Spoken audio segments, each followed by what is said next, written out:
সমষ্টি প্রকল্পের ৫,০০০ টাকা পেতে হলে কি কি ডকুমেন্টস লাগবে, কোথায় আবেদন করবেন, কারা কারা এই প্রকল্পের সুবিধা পাবেন, বিদেশে কাজ করলেও কি এই প্রকল্পের সুবিধা পাবেন, জানতে হলে ভিডিওটি দেখুন।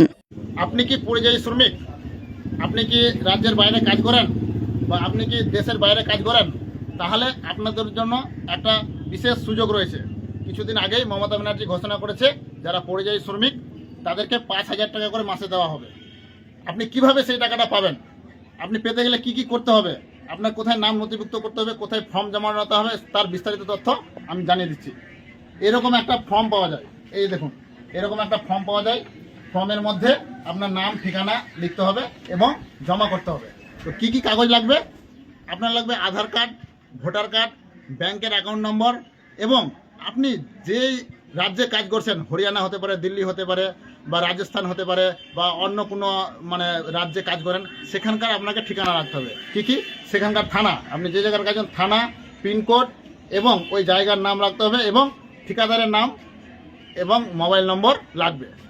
ধরুন আপনি ওখানে গিয়ে ২-৪ জন কর্মচারী দিয়ে আপনি একটা ছোটোখাটো সংস্থা চালান বা হোটেল চালান বা কিছু লেবারি ঠিকাদারি করেন, সেক্ষেত্রে আপনিও সেখানে অ্যাপ্লাই করতে পারেন।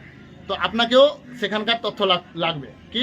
১ নম্বর হচ্ছে ব্যাংক অ্যাকাউন্ট, নাম, আধার কার্ড নম্বর, ভোটার কার্ড, এই জিনিসগুলো রেডি রাখবেন এবং এবং নমিনি বলতে আপনি যাকে করতে পারেন, স্ত্রীকে করবেন বা ছেলেকে করবেন বা মেয়েকে করবেন, নমিনিরও লাগবে আধার কার্ড, অ্যাকাউন্ট নম্বর এবং রেশন কার্ড। এই জিনিসগুলো রেডি করে রাখুন এবং আপনার গ্রামে গ্রামে চলছে এখন আমাদের পাড়া আমাদের সমাধান ক্যাম্প, সেই ক্যাম্পে আসুন। সেখানে SSY মানে পরিযায়ী শ্রমিক নথিভুক্তকরণ চলছে, সেখানে ফর্ম দিবে আপনাদেরকে, ফর্মটা পূরণ করবেন এবং জমা করবেন এবং আপনি কিছুদিন পরে একটা রেজিস্ট্রেশন নাম্বার পাবেন। সেই রেজিস্ট্রেশন নাম্বার দিয়েই আপনাকে শ্রমশ্রী প্রকল্পের মাধ্যমে আবেদন করতে হবে। আবেদন করবেন এবং আপনার আবেদনপত্র যদি মঞ্জুর হয় তাহলে আপনি ১ বছর পর্যন্ত ৫,০০০ টাকা করে মাসে পাবেন।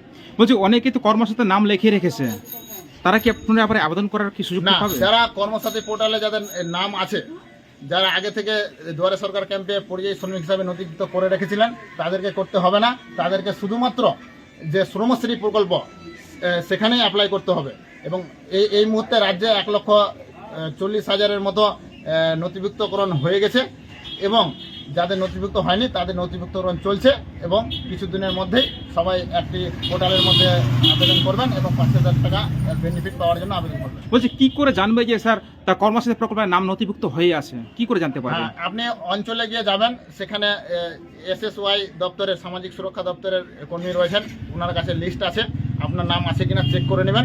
যদি না থাকে তাহলে পর আপনি ওনার কাছে ফর্ম পেয়ে যাবেন বা আমাদের পাড়া আমাদের সমাধান ক্যাম্পেও ফর্ম দেওয়া হচ্ছে, ফর্ম সেখানে জমা করবেন। সব থেকে এখন সুযোগ হচ্ছে যে প্রতিটা 3টা বুথ অন্তর একটা করে ক্যাম্প হচ্ছে, সেই ক্যাম্পে গিয়ে ফর্মটা পাবেন এবং সেখানে সাথে সাথে জমা করুন এবং কয়েকদিনের মধ্যেই আপনাদের নাম নথিভুক্তকরণ হয়ে যাবে।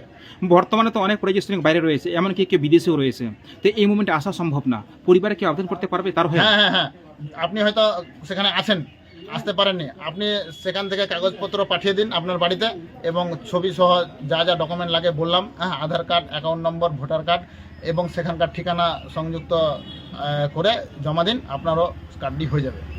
আর সবথেকে বড় ব্যাপার হচ্ছে যে এই পরিযায়ী শ্রমিকের কার্ড থাকলে পরে ভগবান না করে আপনার যদি কোনো দুর্ঘটনা ঘটে যায়, সেক্ষেত্রে আপনাদের একটা মমতা ব্যানার্জি ২ লক্ষ টাকার ডেথ ক্লেমের স্কিম দিয়েছে।